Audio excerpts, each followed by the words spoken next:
ಕರ್ನಾಟಕ ರಾಜ್ಯ ರೈತ ಸಂಘ ಹಾಗೂ ಹಸಿರು ಸೇನೆ ಘಟಕ ರಾಯಭಾಗ ಇವರಿಂದ ತಹಶೀಲ್ದಾರ್ಗೆ ಮನವಿಯನ್ನ ಮಾಡಿದ್ರು. 65%ರಷ್ಟಿರುವ ಕೃಷಿ ಕ್ಷೇತ್ರಕ್ಕೆ ಬಜೆಟ್ನಲ್ಲಿ ಇಲ್ಲಿಯವರೆಗೆ ಕೇವಲ 7 ಅಥವಾ 8% ಅನುದಾನವನ್ನ ನೀಡುತ್ತಾ ರೈತಾಪಿ ವರ್ಗಕ್ಕೆ ತಾರತಮ್ಯವನ್ನ ಮಾಡುತ್ತಾ ಬಂದಿದ್ದಾರೆ.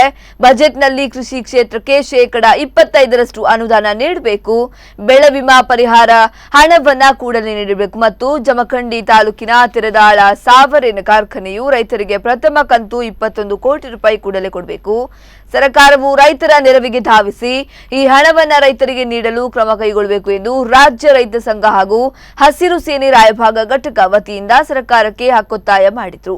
ಮತ್ತು ರಾಯಭಾಗ ತಹಶೀಲ್ದಾರ್ ಕಚೇರಿಯಲ್ಲಿ ಸಾರ್ವಜನಿಕರಿಗೆ ಕುಡಿಯುವ ನೀರು ಹಾಗೂ ಶೌಚಾಲಯ ವ್ಯವಸ್ಥೆ, ವಾಹನಗಳ ನಿಲುಗಡೆ ಮಾಡಲು ವ್ಯವಸ್ಥೆ ಮಾಡಬೇಕು ಎಂದು ಹೇಳಿ ಬಿಜೆಪಿ ಸರ್ಕಾರದ ವಿರುದ್ಧ ಹಾಗೂ ಪ್ರಧಾನಿ ಮೋದಿ ವಿರುದ್ಧ ಘೋಷಣೆ ಕೂಗಿದ್ರು.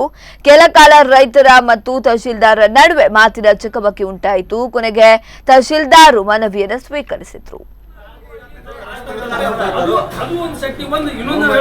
ಅಧಿಕಾರಿಗಳು ಟೈಮಿಂಗ್ ಪ್ರಕಾರ ಎಷ್ಟು ಗಂಟೆಗೆ ಬರ್ತಾರೆ?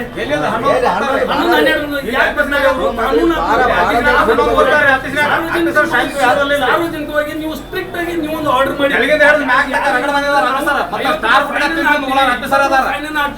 ಯಾವುದು ಈ ರೀತಿ ಮಾಡಬಾರ್ದು ಅಂತ ಈ ರೀತಿ